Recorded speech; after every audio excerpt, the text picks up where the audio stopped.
Bugun hukumatimiz tomonidan kichik biznes subyektlarining barqaror o'sishi va shart-sharoitlarini maksimal darajada soddalashtirish bo'yicha yangi qadamlar tashlanmoqda.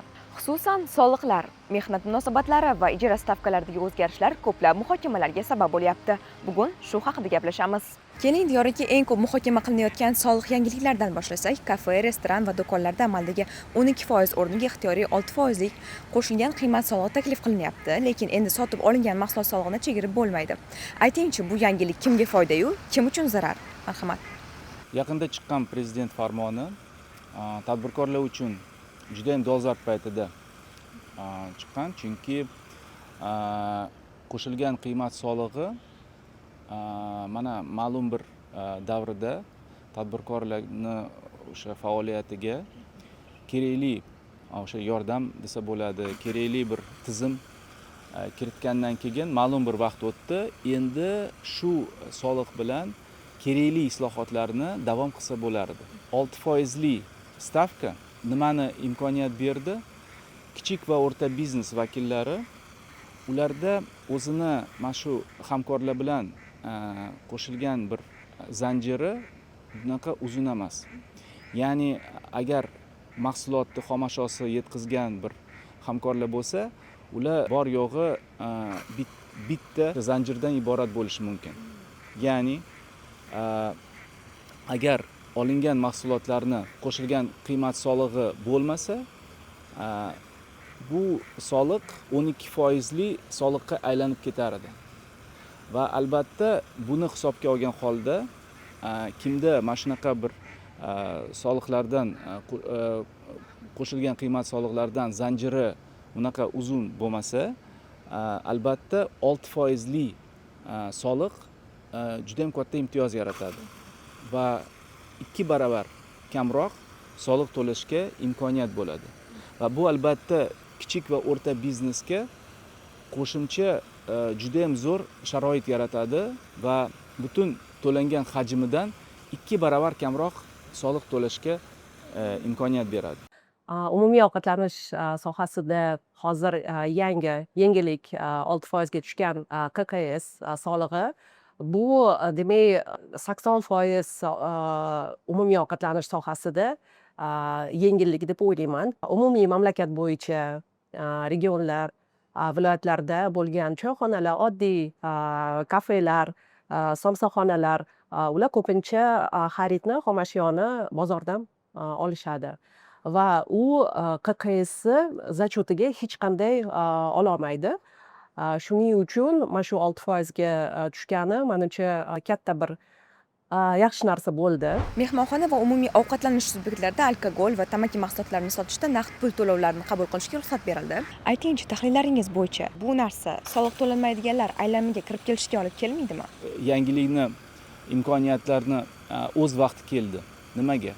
Chunki oldin nazorat qilishi va hisob-kitob qilishi davlat tomonidan, fiskal tashkilotlar tomonidan ozgina murakkabliroq bo'lgan, lekin hozirgi kunda IT texnologiyalar, mana shu nazorat texnologiyalar kuchaygan sari naqd puli bu xavf emas. Naqd puli bu qo'shimcha imkoniyat. Ya'ni mijozlarga xarid qilishga yana qo'shimcha bir qulaylik yaratiladi. Ya'ni hamma mijozlar, ayniqsa turistlar, chet eldan kelgan mehmonlar, ularda balki mana shu naqd pulidan boshqa to'lov imkoniyati yo'q. Va albatta mehmonxonalarga, restoranlarga bunaqa naqd pulida hisob-kitob qilish bu qo'shimcha qulaylik. Qarorda hozir bergan imkoniyatlar albatta mijozlarni ko'paytirishga va sotuv hajmini ko'paytirishga imkoniyat beradi. Umumiy ovqatlanish sohasida kunbay ishchilarni mobil ilova orqali tez rasmiylashtirish tizimi chiqyapti. Bu norasmiy bandlikni kamaytirishi aniq, lekin bunday tezkor ishda xodimlarni ijtimoiy kafolatlari qanday himoya qilinadi?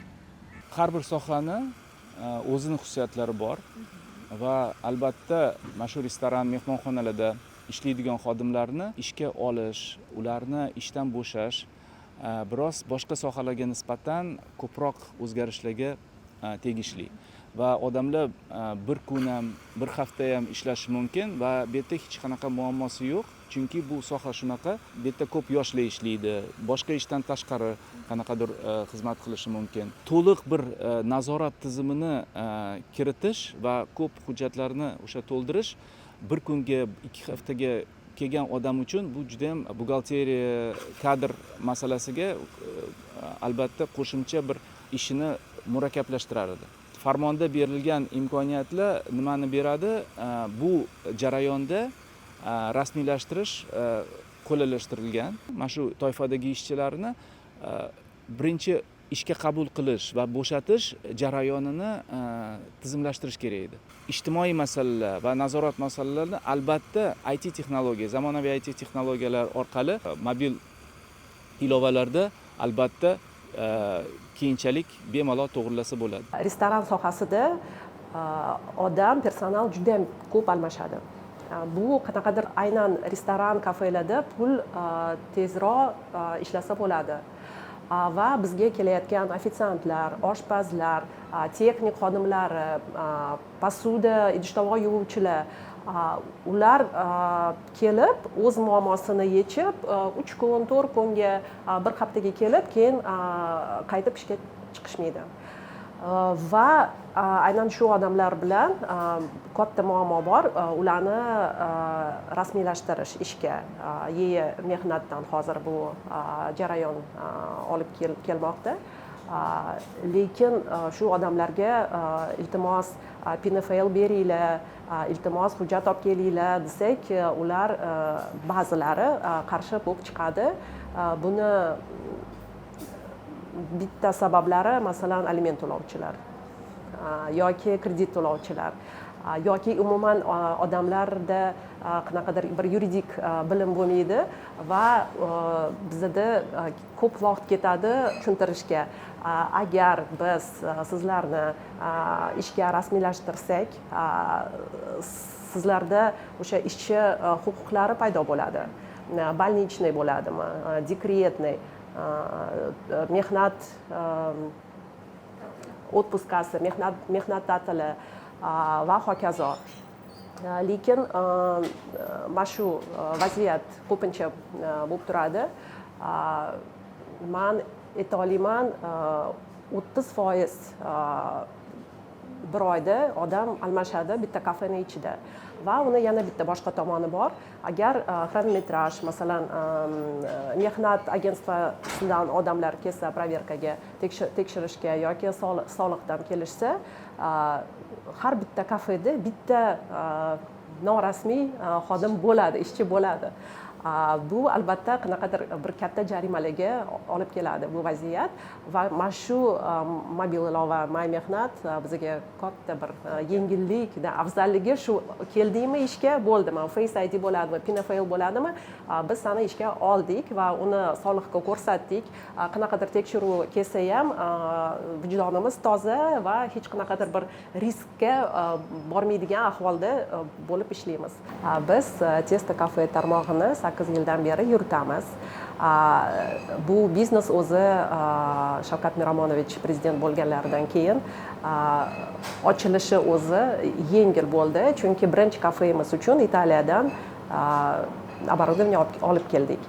Oldingi paytlarda to'g'rima-to'g'ri importni kontrakt qilish, bankka borib oddiy bir valyuta olish muammo edi. 8 yil oldin bu imkoniyat paydo bo'ldi va biz undan foydalandik. Mana shu 8 yildan beri O'zbekistonda biznesning ovozi bor. 8 yil oldin biz ayol tadbirkor biznesni ochganimizda hech qanaqa foydali ma'lumot yo'q edi. Uni o'zimiz xato qilib, pul yo'qotib, yo'limizni izlab, hozir mana shu ahvolga yetdik. Yaqinda 1 yil oldin Hamroh loyihasi tashkil bo'ldi va biz hozir ular bilan ishlab kelyapmiz.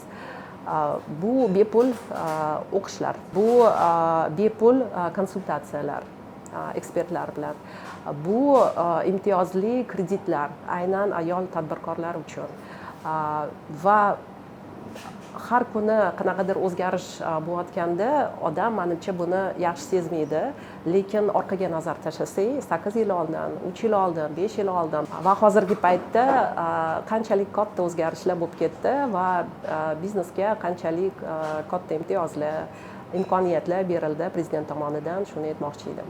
Navbatdagi yana bir qiziq savol bilan yuzlanmoqchiman. Viloyatlarda 10 ming kvadrat metrdan katta binolarni ijaraga berilganda eng kam ijara stavkasi olib tashlandi. Lekin bu imtiyozdan faqat Toshkent shahri mustasno qilindi. Nima uchun poytaxt tadbirkorlariga bunaqa imkoniyat berilmadi, marhamat? Ahamiyat bersak, har bir berilgan imkoniyat bozor vaziyatini chuqur o'rgangan holda chiqarilgan. Ya'ni Toshkent shaharda va viloyatlarda sharoit boshqacha. Buni ham chuqur men o'ylayman tahlil qilgandan keyin buni hisobga olishgan. Ya'ni hozirgi kunda asosiy masalalardan biri viloyatlarda, mana shu regionlarda qo'shimcha investitsiya qilishga sharoit yaratish kerak. Toshkentga nisbatan xarajatlarni, o'sha arenda jarayonida xarajatlarni kamaytirish albatta shunga yordam beradi. Mazmunli suhbat va bergan javoblaringiz uchun kattakon rahmat.